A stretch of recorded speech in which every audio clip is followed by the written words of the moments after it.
Nagkaharap na ang Golden State Warriors at Boston Celtics sa isang inaabangang laban ngayon. Hindi lang ito isang rematch ng 2022 NBA Finals, kundi laban din ng dalawang top teams ng NBA sa simula ng season.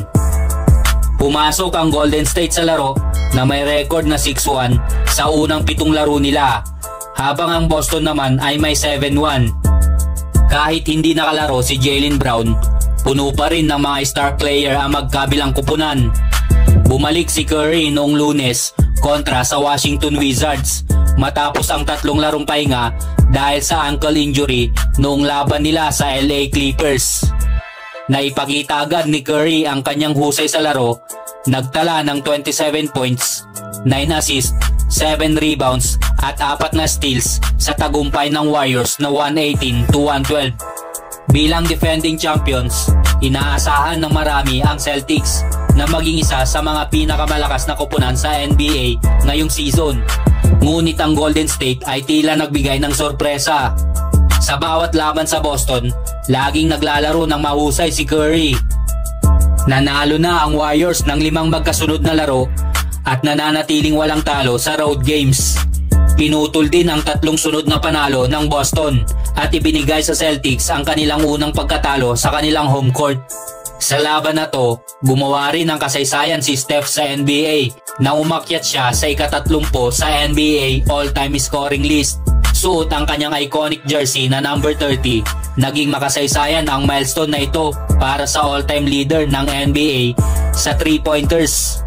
Marami pa siyang maipapakita sa kanyang karir at inaasahang tataas pa ang kanyang pwesto sa scoring list ng NBA. Dumako naman tayo sa kabila.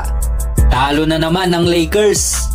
Kahit na kumayod kalabaw si LeBron, hindi pa rin kinaya ng Lakers ang lakas ng opensa ng Memphis Grizzlies. Nagpakitang gila si LeBron. Nagtala ng 39 points, 7 rebounds at 6 assists para sa Lakers. Wala ang kanilang big man na si Anthony Davis dahil sa injury at hindi rin nakapaglaro si Rui Hachimura dahil sa may sakit.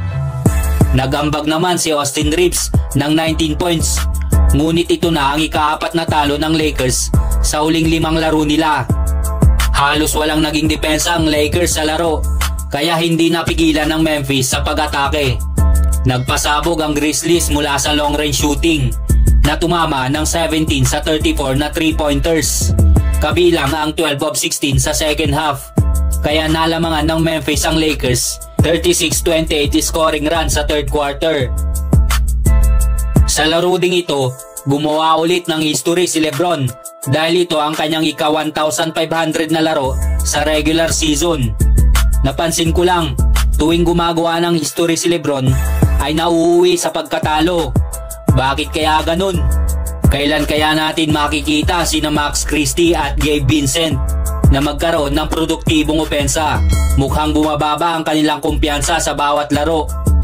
Nagpakitang gila si Cam Reddish mula sa bench, ngunit karamihan ng puntos ng bench ay nakuha na lamang sa garbage time. Kailangan nila magising at maging aktibo sa laro mismo. Nahihirapan din ang Lakers sa ilalim ng ring pag wala si AD. Nakakuha lang sila ng 44 points sa paint kumpara sa 16 ng Memphis. Susubukan ulit ng Lakers na bumalik sa panalo sa darating na Sabado sa kanilang bahay. Laban naman yan sa Philadelphia 76ers.